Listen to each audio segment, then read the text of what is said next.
में हिंदुस्तान के शहरी बाहर आ चुके हैं और भरपूर एहतजाज कर रहे हैं। सिटीजनशिप एक्ट में 3 ममालिक पाकिस्तान, बांग्लादेश और अफ़गानिस्तान जो मुसलमान अक्सरियत रखते हैं, उनकी तरफ से जो माइग्रेंट्स हिंदुस्तान आए हुए हैं उनको शहरियत फ़राहम की जाती है। लेकिन अक्सरियत लोगों का यही कहना है कि ये कानून इस वजह से मुतनाज़ा है कि जो मुसलमान हैं, जो मुसलमान रेफ्यूजीज़ हैं, वहाँ उनकी शहरियत को ना सिर्फ रिवोक किया जाएगा, जो मुसलमानों की अक्सरियत है जो नेचुरलाइज हुए हैं उनको डीनेचुरलाइज किया जाएगा। हमारे साथ साबिक वज़ीर ख़ारजा हिना रब्बानी खर साहिबा हैं। हिना खर साहिबा, ये बताइएगा जी कि जब बात की जाती है डीनेचुरलाइजेशन की, तो क्या ये एक तसलसल का हिस्सा नहीं है? इससे पहले जो आपने देखा, चाहे वो बाबरी मस्जिद के फ़ैसले के हवाले से हो, चाहे वो आर्टिकल 370 जो कि एक मकबूजा टेरिटरी कश्मीर में आपने उनका खसूसी स्टेटस कश्मीरी शहरियों का भी रिवोक कर दिया है, ये एक वाइडर हिंदुत्व एजेंडा आपको तसव्वुर होता है? देखिए, इसमें तो मेरे ख्याल से किसी किस्म का कोई शक नहीं रह गया और ना ही हमें इसमें तसव्वुर की जरूरत है, क्योंकि उन्होंने कैटेगोरिकली अपनी पॉलिसी खुद आर्टिकुलेट की है। प्राइम मिनिस्टर मोदी के बेशुमार बयानात हैं, अमित शाह के बेशुमार बयानात हैं। उससे ज्यादा इम्पोर्टेंट बीजेपी के जो ऑफिस होल्डर्स हैं उनके जो बयानात हैं वो काफी खौफनाक हैं। तो इसमें हमें भी no more need to go into the realms of imagination to be able to determine कि जी वहाँ क्या हो रहा है, क्योंकि वो बार बार ये कह रहे हैं कि जी हिंदुस्तान हिंदुस्तान है, अगर वहाँ मुसलमान है वो भी हिंदुस्तान के हिंदू थे और उनको मुसलमान किया गया। तो दे गोइंग बहुत पीछे, दहाइयों में नहीं बल्कि सालों सेंचुरीज की ओल्ड इश्यूज को वापस रूनुमा करें। तो इसमें सब चीज में इंटरेस्टिंग पार्ट ये है कि जो एक चीज मोदी सरकार ने कश्मीर में करने की कोशिश की, जिसको वो कहते थे इंडियनाइजेशन ऑफ कश्मीर हम करना चाह रहे हैं, वहाँ पे हम डेवलपमेंट लेकर आना चाह रहे हैं, एक्सेट्रा एक्सेट्रा। आज हम दिल्ली और मुंबई की स्ट्रीट को जब देखते हैं तो हमें नजर आता है कि उन्होंने कश्मीराइजेशन ऑफ इंडिया कर दिया है। बिल्कुल। और इंडिया ने जो एक तसलसल के साथ बहुत दहाइयों में एक बड़ी सोची समझी पॉलिसी के तहत, जो कि एक बड़ी सक्सेसफुल पॉलिसी थी, कि कश्मीर में जो कुछ होता रहा, genocide, excessive rape, state terrorism, वो पूरी दुनिया की नजरों से ओझल रहा। क्योंकि इंडिया की जब आप दिल्ली को देखते थे तो आप उसकी डेमोक्रेसी को देखते थे, आप उसकी इंस्टीट्यूशन को देखते थे, आप उसकी स्ट्रीट पावर को देखते थे। Everything was generally positive. और सबसे इम्पोर्टेंट, इंडिया का पूरा the edifice of their state laid on the secularism of their constitution. Secularism कि यहाँ पे हर मजहब के पैरोकार के फॉलोअर को एक ही जैसा ट्रीट किया जाता है। ये एक बहुत ही, इस चीज को बेहतरीन माना जाता है पूरी दुनिया में। और from a humanist point of view also I think हमारा दीन खुद इस्लाम इसका दर्ज देता है। कायद आज़म मोहम्मद अली जिन्ना ने अपने अक़लियतों को ये कमिटमेंट दी कि जी हम आपको इक्वल ट्रीटमेंट देंगे। तो इससे इंडिया का एक शाइनिंग, राइजिंग, ब्यूटीफुल इंडिया का जो इमेज दहाइयों पुराना, जो बीजेपी अंडर वाजपेयी ने भी आगे चलाया, वो मोदी सरकार ने पूरी की पूरी तरह उसको शैटर कर दिया है। और अब इसका एक बहुत कहते हैं ना, one picture can sometimes capture 1000 words. तो अगर आप जो 2+2 की इनकी रिसेंट मुलाकात हुई है, जिसमें स्टेट डिपार्टमेंट का हेड पॉम्पे साहब और इनका डिफेंस सेक्रेटरी, और जहाँ से यहाँ इंडिया के मिनिस्टर फॉर एक्सटर्नल अफेयर्स और इनके डिफेंस मिनिस्टर की मुलाकात हुई 3 दिन की, और इसमें बहुत सारे ऑब्वियसली इश्यूज डिस्कस हुए, बहुत सारी आगे गई। लेकिन as that was happening, America के तीनों मेजर अखबार, the Wall Street Journal, the New York Times और द वॉशिंगटन पोस्ट की जो हेडलाइन पिक्चर थी, जो तकरीबन 1/4 ऑफ द पेज कवर किया हुआ था, वो था protest in India and baton charging by the police in India on the streets of Delhi. तो ये I think this is signs of things to come. और अगर अभी भी मोदी गवर्नमेंट इसको नहीं समझ रही कि उनका ये एजेंडा उन्हीं को खा रहा है, और बल्कि हिंदुत्व की ही एजेंडे के खिलाफ जा रहा है, बिकॉज अब आप इंडिया को जो आपने इसकी एक्सट्रीमिज्म छुपाई हुई थी वो आपने एक्सपोज कर दी है। एंड इसलिए अगर आप आगे जाते जाएंगे, it will be very very difficult to roll back. और जो भी इंडिया के गेन्स थे वो सारे आप आहिस्ता आहिस्ता फिल्टर कर देंगे और ख़त्म कर देंगे। अच्छा हिना साहिबा, क्योंकि बैनुल-अक़वामी अमूर पर आपकी गहरी नज़र रह चुकी है, अभी भी है, रियासत पाकिस्तान को इन डेवलपमेंट्स के जवाब में कौन से इक़दामात उठाने चाहिए? 2 हवालों से हिना साहिबा। एक तो जो आपने अभी कश्मीर का जिक्र किया, वहाँ आर्टिकल 370 को रिवोक करने के बाद आपने नॉन कश्मीरी शहरियों को इजाज़त दे दी है कि वो वहाँ जाके ज़मीन ख़रीदें और बसना शुरू हो जाएं।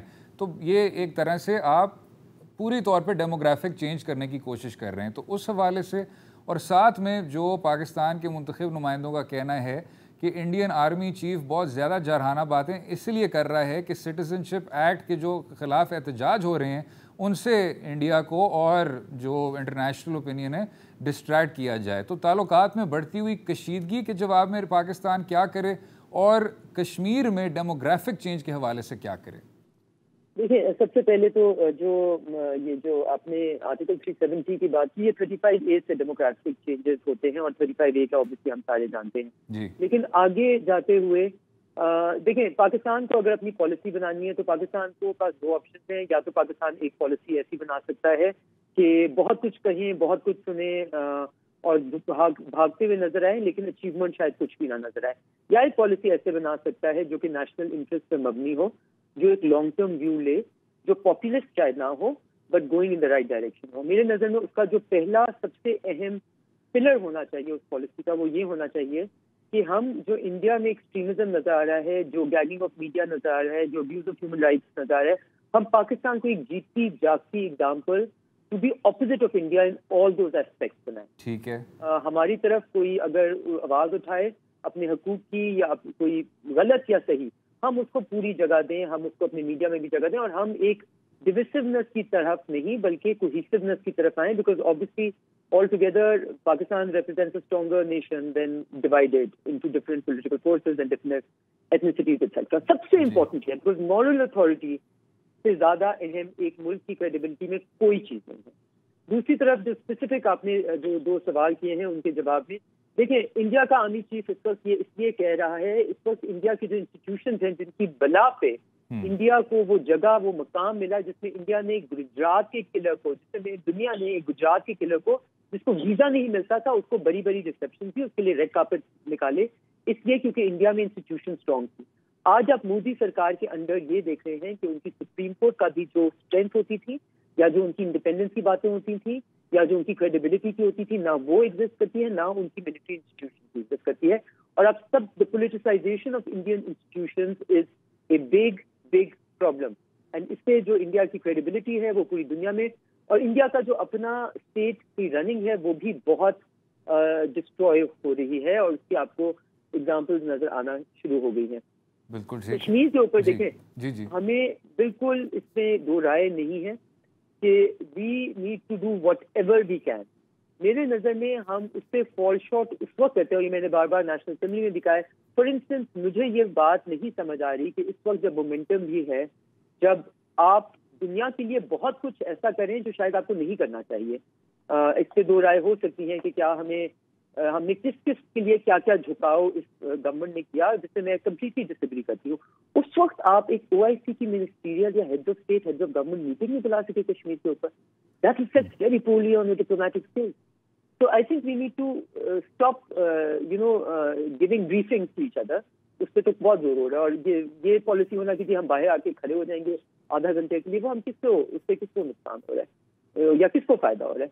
तो आई थिंक थोड़ा सा हमें अपनी पॉलिसी के अंदर, और इस चीज पे कोई दो तनाजा नहीं है कि हुकूमत जो भी इसके ऊपर संजीदगी से कदम उठाएगी, पूरी opposition despite whatever differences anyone may have, इसके ऊपर तो पूरी पाकिस्तान इकट्ठे खड़ा हुआ है। तो आई थिंक हुकूमत को थोड़ा सा अपनी डिप्लोमेसी में थोड़ा सा डर और खौफ से निकलकर थोड़ा सा अग्रेसिव डिप्लोमेसी करनी पड़ेगी, जहां पे लोगों के लिए इतना झुक रहे हैं वहां लोगों से भी कुछ मांगना शुरू करना अदर देन मनी, क्योंकि उससे तो हमारी सॉवरेनिटी जाती है, वापस नहीं आती।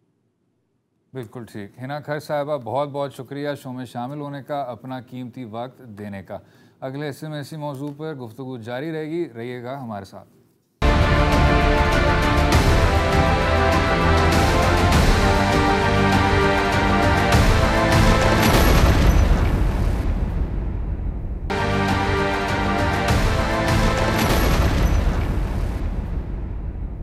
वेलकम बैक टू दो राय। बात कर रहे थे साबिक वज़ीर ख़ारजा हिना खर साहिबा से। हमें ज्वाइन कर रहे हैं एयर मार्शल शाहिद लतीफ़ साहब और सोशल एक्टिविस्ट जबरान नासिर साहब। जो अभी हिंदुस्तान में एहतजाज किया जा रहा है सिटीज़नशिप एक्ट के हवाले से, अभी रियासत पाकिस्तान का कहना है कि जो एहतजाज हो रहा है उसके जवाब में इंडियन आर्मी चीफ इस तरह की बातें कर रहे हैं पाकिस्तान के मुतालिक और जंग के मुतालिक, ताकि इस एहतजाज से डिस्ट्रैक्ट किया जाए। किस तरह देखते हैं जनाब? बिल्कुल ठीक बात है, क्योंकि हिंदुस्तान का ये पुराना रवैया है कि जब भी उनके अंदरूनी हालात इस तरह बिगड़ते हैं तो फिर वो पाकिस्तान के साथ जंग की बात शुरू कर देते हैं ताकि लोगों की तवज्जो हटाई जाए।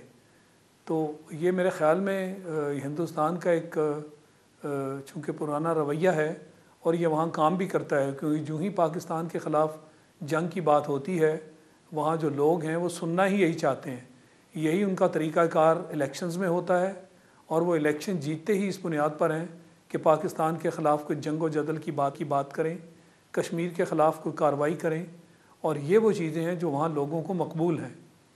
तो मैं समझता हूँ कि ये बिल्कुल वही तरीका फिर से आजमाया जा रहा है कि पाकिस्तान के ख़िलाफ़ जंग की धमकियाँ देना, और फिर आप देखिए कि सरहद के उस पार मिसाइल जैसे नस्ब किए जा रहे हैं, वो एक तरीक़ाकार इख्तियार करना ताकि लोगों की तवज्जो हर सूरत, जो उन्होंने वो शहरियत का एक मुतनाज़ा कानून बनाया है और जिसकी वजह से पूरे हिंदुस्तान में इस वक्त एहतजाज हो रहे हैं और बड़े संगीन किस्म के एहतजाज हैं, बसें जलाई जा रही हैं, लोगों पर हमले हो रहे हैं और लोग जो हैं वो वहाँ पे तशद्दुद का भी शिकार हैं, मगर लोगों के जो बयानात हैं वो बड़े गुस्से के बयानात हैं।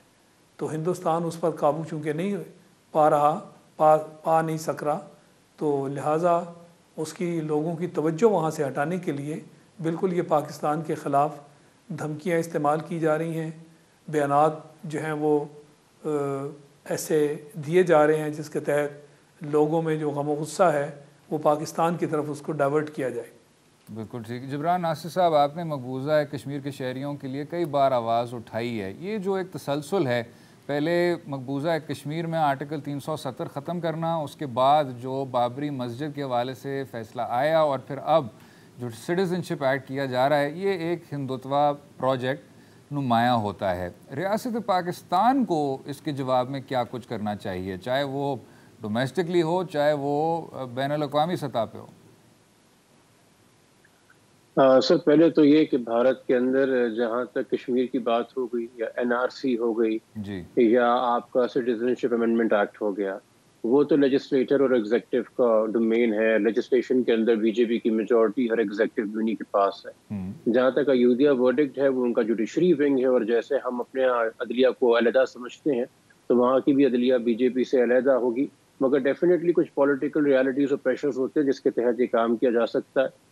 मुख्तसर मैं आपको ये बता दूं कि मुझे नहीं लगता कि इसकी कीमत हो सकता है हमारे कश्मीरी बहन भाइयों को, मासूमों को चुकानी पड़े कि कश्मीर में कोई हमला करके उसको फॉल्स फ्लैग करके दोबारा कोई एलओसी के ऊपर कशीदगी पैदा करके डिस्ट्रैक्ट करने की मोदी कोशिश करे और बीजेपी की हुकूमत कोशिश करे।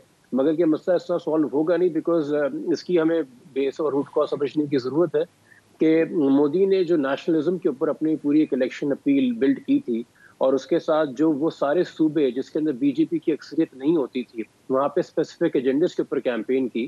तो असम भी इस तरह का एक सूबा था जहाँ स्पेसिफिक कैंपेन थी कि चूंकि असम वालों की डिमांड थी कि जो 71 की जंग के बाद बांग्लादेश से चाहे हिंदू या चाहे मुसलमान बॉर्डर क्रॉस करके आए हैं उनको वापस जाना है, वो इलीगल इमिग्रेंट्स हैं। असम जो है वो असम वालों के लिए है जो पहले से भारत के शहरी हैं। अब चूंकि मोदी की नेशनलिज्म के अंदर हिंदुइज्म का एलिमेंट शामिल है तो उसने असम जीतने के लिए ये तो असम वालों से वादा किया कि जी हम एक एनआरसी के तहत एक नेशनल सिटीजन रजिस्टर बनाएंगे, ये रजिस्टर काम करेगा और ये तमाम उन लोगों को आइडेंटिफाई करेगा जो 71 की जंग के बाद आए थे और हम उनको वापस भेजेंगे। मोदी का ख्याल या बीजेपी का ख्याल ये था कि इसमें बहुत ज्यादा कसीर तादाद जो है वो मुसलमानों की ही होगी जो बांग्लादेश के टाइम पे से वहां पे आए होंगे और हिंदू तो कुछ ही होंगे। निकला ये कि जो इन्होंने 20 लाख लोग पकड़े इसमें जिनको इन्होंने फॉरेनर डिक्लेयर किया, उसमें से 5 लाख तकरीबन 25% जो है वो हिंदू निकल आए। तो अब उस टेंशन के अंदर जो इनका हिंदू नेशनलिज्म का पूरा फिनोमेना है उसमें पेट पड़ गई का कहते हैं दरार, उसको इन्होंने क्योर करने के लिए सिटीजन अमेंडमेंट बिल लेके आए जिसके तहत इन्होंने हिंदुओं को खास ये सहूलत दे दी कि अगर आप बांग्लादेश, पाकिस्तान या अफगानिस्तान से आते हैं और अगर आप सिख हैं या बुद्धिस्ट हैं या जैन हैं मुसलमान के अलावा कोई भी और मजहब है तो आपको सिटीजनशिप मिल जाएगी।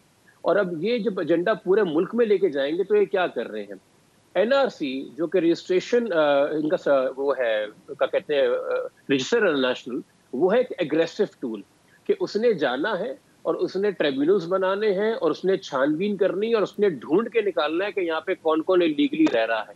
और जो सिटीजनशिप अमेंडमेंट बिल है वो एक पैसिव टूल है कि खुद एक बंदा इलीगल इमिग्रेंट जो है वो आए और अप्लाई करे सिटीजनशिप के लिए।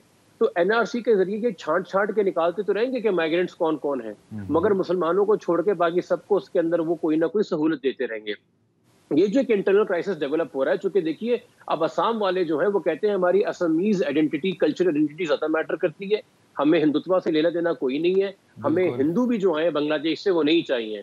इसी वजह से उनकी जो मेन वहाँ पे अलाइव है एजीपी पार्टी, वो उनसे ब्रेकअप की बात कर रही है, वो इस सिटीजनशिप अमेंडमेंट बिल के खिलाफ जो है वो कोर्ट में जाने की बात कर रही है। अब आते हैं आपके सवाल के दूसरे पहलू पे कि पाकिस्तान इस बारे में क्या कर सकता है। तो पाकिस्तान तो पहले अपनी खुद मुख्तारी के बारे में कुछ करे। हम ये दूसरे मुल्कों से पूछ के मलेशिया जाना है कि नहीं जाना तय कर रहे हैं, तो आप ये बात कर रहे हैं कि हम हिंदुस्तान के मुसलमानों के लिए क्या कर सकते हैं, तो बहुत दूर की बात हो गई। हम दुनिया के ट्वीट करके बताते थे कि 56 ममालिक हमारे साथ हैं यूएन के अंदर, हमें 14 नहीं मिले एक रेजोल्यूशन फाइल करने के लिए। 27 सितंबर के बाद हमें लगा कश्मीर पे काविशें शुरू होंगी, 27 सितंबर के बाद कश्मीर का टॉपिक ही बंद हो गया। फिर मौलाना का धरना, नवाज शरीफ की तबीयत, उनका बाहर जाना, आर्मी चीफ की एक्सटेंशन, और अब ये मुशर्रफ साहब का ट्रायल, ये मैं देख रहा हूँ। आई डोंट थिंक कि हमने कश्मीर के हवाले से कोई भी काम किया है। जो कुछ अभी यूरोप या अमेरिका में उनकी ह्यूमन राइट्स कमेटी या फॉरेन कमेटी बैठती है, ये सारे कश्मीरी एक्टिविस्ट, कश्मीरी डायस्पोरा, और वो जो अपनी सरगर्मियां कर रहे हैं बाकी एक्टिविस्ट के साथ और सिविल सोसाइटी के साथ एट लार्ज यूरोप अमेरिका में, उनकी काविशें हैं। हम अपनी तरफ से इस वक्त कश्मीर कॉज के लिए या उस बेसिस पे कोई काम नहीं कर रहे। दो जो चुन के मुल्क तुर्की और मलेशिया हिम्मत करके बोले भी यूएन पे कश्मीर के लिए, उनको तो हमने सऊदी अरब के लिए ना कह दिया।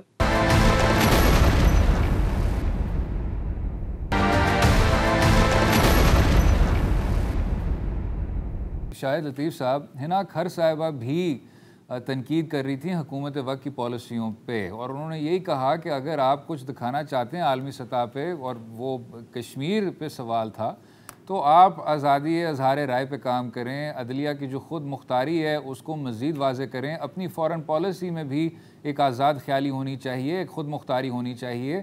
अगर जिस तरह अभी जबरान साहब ने ज़िक्र किया, टर्की और ईरान और मलेशिया एक मुख्तलिफ ब्लॉक है, सऊदी अरब एक मुख्तलिफ ब्लॉक है, क्या पाकिस्तान को किसी एक से इस तरह की इत्तेहाद वाज़े करनी चाहिए कि अब उसके बाद जो ये बैनुल-अक़वामी सरबराह हैं उनकी जो तनकीद है, चाहे वो मलेशिया की जानिब से हो चाहे तुर्की की जानिब से हो, वो सामने आए? क्या पाकिस्तान को अपनी पॉलिसियाँ रेक्टिफाई करनी चाहिए? बिल्कुल, पाकिस्तान को अपनी पॉलिसीज़ की तरफ देखना चाहिए। देखें, बड़ा सुनहरी उसूल है कि इंसान को सबसे पहले जो भी लीडरशिप है उसमें अपने मुल्क की मफादात को देखा जाता है। ये नहीं इसका मतलब कि अपने मुल्क के मफादात को देखते हुए दूसरों से दुश्मनी ले लो। सफारतकारी इसी को कहते हैं ना, कि आपने सबको साथ लेके चलना है। और इस मामले में ख़ासकर दो ऐसे ममालिक जिन्होंने कश्मीर के मामले में बढ़ चढ़ कर आपका साथ दिया था और खुल्लम खुल्ला बयान दिया था कश्मीर के हक़ में, पाकिस्तान के हक़ में, आपने उनसे कैसे दुश्मनी मोल ले ली, और वो भी किसी के कहने पर। मेरा ये मतलब नहीं कि हम सऊदी अरब से नाराज़गी का इजहार करें या उनसे अलहदा हो जाएं। ये हमें इनके साथ मिलकर ऐसे मामलात जो हैं उनको दोस्ती के माहौल में तय करना चाहिए था। हरगिज़ ये मामला उठकर सामने नहीं आना चाहिए था कि पहले वहाँ जाने की आप का इकरार कर लें और उसके बाद ऐन आखिरी वक्त में किसी के कहने पर, जो कि पूरी दुनिया को अब पता चल गया, हम तो इसको न जाने बहुत खुफिया बनाकर बैठे हुए थे, मगर वो जो तैयब अर्दवान हैं उन्होंने तो खुलकर सारी दुनिया के सामने बयान दे दिया कि ये पाकिस्तान के ऊपर सऊदी अरब का दबाव है जी, जिसके तहत उन्हें इस चीज़ से मना किया गया और पाकिस्तान ने उस दबाव में ये फ़ैसला अपना बदल दिया। ऐसी बात हरगिज़ नहीं आनी चाहिए। फिर आपकी आज़ादी और ख़ुद मुख्तारी जो है उसको बड़ी मैं समझता हूँ आँच आती है, और फिर हम ये कहना बंद कर दें कि हम आज़ाद हैं और ख़ुद मुख्तार हैं, और ये कोई अच्छा लक़ब नहीं है। लिहाजा मैं समझता हूँ कि पाकिस्तान को अपनी पॉलिसीज़ की तरफ देखना होगा, वो करें जो पाकिस्तान के हक़ में है, जो हमारे मुल्की मफाद में है। और अगर ऐसे मामले बीच में टेढ़े आ भी जाएं तो आपने वो सूरत हाल इख्तियार करनी होती है कि दोनों तरफ़ैन जो हैं उनको साथ लेकर चलने के लिए आपको अपनी पॉलिसी बनानी होती है और आपको अक्लमंदी से काम लेना होता है, ताकि इस तरह का दुनिया में पैगाम ना जाए कि एक की खातर हमने दूसरे को छोड़ दिया या एक की खातर दूसरे को नाराज़ कर दिया। और ये सारे दोस्त ममालिक हैं, ख़ासकर मलेशिया और तुर्की, जैसे मैं कह रहा हूँ कि उन्होंने आपका साथ दिया, तो उनको इस तरह आप नाराज़ नहीं कर सकते थे, और वो भी किसी के कहने पर। बिल्कुल ठीक। जिब्रान साहब, अब मैं जानता हूँ कि मसला तो बहुत ज़्यादा गंभीर है, लेकिन इससे पहले पिछली हुकूमत के वक्त तनकीद हुई थी जब मियाँ नवाज़ शरीफ साहब की पॉलिसी ये थी कि आप मुख्तलिफ़ सफ़ीरों को दुनिया के 4 कोनों तक भेजें और वो वहाँ लोगों को आगाह करें कि कश्मीर में क्या कुछ हो रहा है। उसके बाद जब इमरान खान साहब ने कहा कि जी बाहर निकले और एहतजाज करें, तो उस पर भी अभी बल्कि हिना खर साहिबा ने ही तनकीद की है। अभी आपने कहा कि पिछले कुछ दिनों बस वही चलता आ रहा है, चाहे वो तौसी का मामला हो, चाहे परवेज़ मुशर्रफ साहब का मामला हो, उससे पहले फजलुर रहमान साहब का धरना। तो कश्मीर के हवाले से जनाब वो क्या कुछ करना चाहिए, वो तामीरी इक़दामात क्या हो सकते हैं, वो दुरुस्त पॉलिसी क्या हो सकती है जिससे फ़र्क पड़े? वो पता नहीं, जब तो मैंने टेलीविजन में बात की कोई एयर करता नहीं है। देखिए, मुझे कश्मीर में जो है वो क्या है जो प्यारा है, उसकी शनाख्त, उसकी सकाफत, उसके लोग, उनकी रवायात, उनकी तहजीब, उनके सलीके, जो पूरा एक मजमुआ है उस शनाख्त का।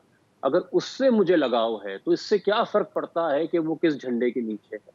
मैं क्या स्ट्रेटेजिकली और डिप्लोमेटिकली, चूंकि मुझे ये पता है कि भारत के झंडे के तले नीचे वो नहीं रह सकते अमन से, ये हमने 72 साल में देख लिया। ना भारत उनको कभी अपना समझता है और ना वो कभी भारत को अपना समझते हैं। क्या हम बोनाफाइड तरीके से आज, जानते हुए कि हमारे इंटरनल इतने मसले मसाइल होते हैं, हम कभी यहाँ खिचरे होते हैं और कभी वहाँ खिचरे होते हैं, और असल में जो हमें चाहिए वो तो हमें चाहिए कि कश्मीर का फैसला करेगा अपने लिए, तो क्या हम यूएन के अंदर हमने आज तक कोशिश की कि जो हमारे ज़ेर तमाम इलाका आता है कश्मीर का, जिसको हम AJK कहते हैं, जिसके अंदर हमने एक अलग से वज़ीर आज़म भी बनाया हुआ है, उनकी सुप्रीम कोर्ट भी बनाई है, क्या उनके स्टेटहुड की हमने कभी बात की यूएन के अंदर? क्या उनको हमने ये टास्क दिया कि आप ये स्टेटहुड लेके बाकी कश्मीर की भी जंग जो है इस फोरम के ऊपर पूरे तरीके से लड़ी है और हम यहाँ से केस सेटल करते हैं? क्योंकि जब भी आप बात करेंगे यूएन की रेजोल्यूशन की, तो याद रखिएगा वो दोनों तरफ मुतालबा करती है। इंडिया को कहती है कि अपने हिस्से के अंदर मिनिमम पे लेके जाओ आर्मी को, और पाकिस्तान को कहती है कि अपने हिस्से से बिल्कुल ही खाली कर दो एरिया और पूरी आर्मी रिट्रीट कर दो, और फिर उसके अंदर जो है यूएन ऑब्जर्वर्स जो है वो प्लेबिसाइट वगैरह होगा। ये तो दोनों नहीं करना चाहते। हकीकत तो ये कि 70 की दहाई में जब शिमला एग्रीमेंट हुआ था, तो एक तरीके से पाकिस्तान को भी लगा था कि हमने उस रेजोल्यूशन से जान छुड़ा ली है, क्योंकि we were also not happy. हमें भी कहा गया था कि हमने पूरा अपना एरिया रिट्रीट करना है, उस रेजोल्यूशन के अंदर दोनों पार्टीज हैप्पी नहीं हुई थी। आज ये चूंकि अगेन हम अपने ओन, अपनी वेटेज के ऊपर, अपनी इकोनॉमी के बेसिस के ऊपर, अपने डिप्लोमेटिक रिलेशनशिप के ऊपर बायलैटरली इंडिया को टक्कर नहीं दे सकते, तो हम फिर उठ के यूएन भागे हैं। हमारी पॉलिसी में भी तसलसल नहीं है, ना हमारी मौजूदा कोई इक़दार में तसलसल है। मैं फिर वही बात करूंगा, ये फॉरेन लेवल के ऊपर जो मलेशिया और टर्की की सपोर्ट थी, कहाँ तो यूएन में बैठ के इनके साथ अलग में मीटिंग करके कहा जा रहा था कि जी एक चैनल हमने साथ में खोलना है और कोई बड़ी काविशें और कोशिशें करेंगे, और यहाँ उनको हम पैगाम दे रहे हैं कि हमारा वजीर आजम जो है वो एक समिट तक तो अटेंड कर नहीं सकता, इतना वो इख्तियार उसको है नहीं। तो क्या लॉन्ग टर्म प्लानिंग और लॉन्ग टर्म कमिटमेंट हम किसी भी ब्लॉक को दे सकते हैं? कल हम जिसका हिस्सा बनेंगे, क्या हम कोई will anybody take us for our word, will anybody take us on our face value? ये बड़ा सवाल उठ जाता है इन चीजों के बाद। तो जब आप कश्मीर के बारे में बात करेंगे तो फिर हमें फिर मुखलिस होना पड़ेगा कश्मीरियों के साथ। ये हम जिद नहीं लगा सकते कि कश्मीर बनेगा पाकिस्तान, ये कश्मीरियों का फैसला है। वो कहते हैं कश्मीर बनेगा पाकिस्तान, हम कहेंगे सौ बिस्मिल्लाह, आइए, आप हमारी आंखों का ताज है। मगर अगर वो कहते हैं कि नहीं जी, हमारा अपना झंडा, हमारी अपनी कौम, हमारा अपना मुल्क, हमारी अपनी हुकूमत, तब भी हमें कहना चाहिए कि सुभान अल्लाह, आपको भी आज़ादी मुबारक हो, हमने भी 47 में ली थी, आपका भी उतना ही हक। ठीक। शाहिद साहब, अभी जिब्रान साहब ने जो बात की, एक तो ये सर कि आज़ाद कश्मीर का इस मसले से कितना ज़्यादा ताल्लुक़ है, पाकिस्तान को इस चीज़ को कितनी ज़्यादा तरजीह देनी चाहिए। दूसरा जो इसमें एक टाइम बाउंड एलिमेंट आता है, आर्टिकल 370 आपने मकबूजा टेरिटरी में ख़त्म कर दिया, कश्मीरियों का जो खसूसी स्टेटस है उसको ख़त्म कर दिया। अब ये इजाज़त मिल चुकी है नॉन कश्मीरी हिंदुस्तानी शहरियों को कि वो अब कश्मीर आएँ, डिस्प्यूटेड टेरिटरी में आएँ, वहाँ ज़मीनें ख़रीदें, एक्वायर करें और बसना शुरू कर दें। और बैनुल-अक़वामी कमेंटेटर्स का कहना है, इंटरनेशनल लॉयर्स का कहना है और कई रियासतों का कहना है कि ये डेमोग्राफिक चेंज की तरफ बात जाएगी। तो उसमें भी क्या रुकावट डाली जा सकती है, किस तरह डाली जा सकती है, कौन सा इंटरनेशनल प्रेशर को एक्टिव किया जा सकता है? देखें, सबसे पहली बात तो ये है कि जहाँ तक कश्मीरियों का ताल्लुक़ है, जो यूएन की करारदाद है वो बड़े वाज़े अल्फाज में ये कहती है कि कश्मीरी जो हैं वो अपना रायशुमारी का हक़ इस्तेमाल करेंगे। वो क्या चाहते हैं ये कश्मीरियों ही ने फ़ैसला करना है, ये फ़ैसला हम उन पर मुसल्लत नहीं कर सकते। तो पहली बात तो ये है कि हमें रायशुमारी के लिए आगे चलना है। अब जहाँ तक रायशुमारी का ताल्लुक़ है, उसका आगे मज़ीद जो ताल्लुक़ जुड़ता है वो ये डेमोग्राफ़ी के साथ है। ये बिल्कुल वो फ़लस्तीन वाला मॉडल जो है, हिंदुस्तान उसी पर काम कर रहा है। आपको पता है कि उसका इसराइल के साथ कितना गहरा ताल्लुक़ और गठजोड़ है। उसी लाइन पर चलते हुए जैसे फ़लस्तीन में हुआ था कि यहूदियों वो सारा जो इलाका था वो फ़लस्तीनियों के इलाके पर कब्ज़ा करके वहीं यहूदी आबाद किए गए, और वक्त के साथ साथ वो सारा इलाका उस पर वो आबाद हो गए। तो यही मामला जो है वो हिंदुस्तान में मोदी हुकूमत फ़ॉलो कर रही है। इसके लिए हमें बाकायदा आवाज़ भी उठानी है, दुनिया में इस मामले को हमें उठाना है सबके सामने। एक बात है कि कश्मीर के बारे में कम से कम दुनिया में पूरी जो कौमें हैं वो कश्मीरियों के हक़ में बात कर रही हैं, ये अच्छी बात है। गो हमने जो अपना हक़ अदा करना था वो हमने नहीं किया। तो एक तकरीर प्राइम मिनिस्टर साहब ने बड़ी अच्छी कर दी, और उसका जो फॉलो अप एक्शन था ट्रैकिंग वाला वो तो बिल्कुल नहीं किया। हम अपने अंदरूनी मसाइल में इस हद तक उलझ गए, वो मुशर्रफ का मामला हो, वो आज़ादी मार्च हो, वो ऐसे ऐसे मामले अंदरूनी खाना हमने पैदा कर लिए कि जिसके तहत कश्मीर की तरफ से सबका ध्यान ख़त्म हो गया। कश्मीर का अब नाम ही, बल्कि अब हम नाम भी नहीं लेते। हमारा मीडिया देख लें कि कहाँ कोई कश्मीर के बारे में कोई प्रोग्राम नहीं हो रहा। तो वो जो सफारती सतह पर हमने दुनिया भर में एक फॉलो अप कैंपेन करनी थी वो तो रुक गई, कश्मीर का नाम हमने लेना ही छोड़ दिया। तो ये बड़ी सख्त ज़्यादती है कश्मीर और कश्मीरियों के साथ। तो हमें उसको रीएक्टिवेट करना है ताकि कश्मीर का मामला, हम चूँकि उस करारदाद में हमने दस्तखत किए हुए हैं, हमारा ये हक़ है, हमारा फ़र्ज़ भी है कि हम जो कश्मीर को हमारी तरफ से सफारतकारी, सफारती, इखलाकी जो मदद चाहिए वो हमको दें, उनको दें। वो हम नहीं कर रहे, हम अपना हक़ नहीं अदा कर रहे, हम अपना फ़र्ज़ नहीं निभा रहे। तो इसलिए मैं ये समझता हूँ कि हुकूमत को बाकायदा इसके ऊपर मनसूबा बंदी करते हुए इसमें लगातार आगे बढ़ना होगा। तब मैं समझता हूँ कि कश्मीर का मसला जो है उसकी दुनिया भर में मज़ीद शनाख्त होना ज़रूरी है। ख़ासकर ये जो डेमोग्राफ़ी वाला मामला है, इसको हर वक्त हमें फ़लस्तीन के साथ मिलाकर ये दुनिया के सामने पेश करना चाहिए कि ये सरासर ज़्यादती है। वहाँ जो हिंदुओं की आबादकारी का मामला हिंदुस्तान ने शुरू कर रखा है, ये जूं वक्त गुज़रेगा ये मामला आपके हाथ से निकलता जाएगा। और वहाँ अगर हिंदू आबाद हो गए तो कल को रायशुमारी में लाजमी चीज़ है कि हिंदू ही जो कहेंगे वही रायशुमारी वहाँ की बनेगी। तो इसलिए हमें अपने जो काम हैं उनकी बाकायदा एक फ़हरिस्त बनाते हुए, उसकी मनसूबाबंदी करते हुए आगे बढ़ना चाहिए, जो कि हम नहीं कर रहे।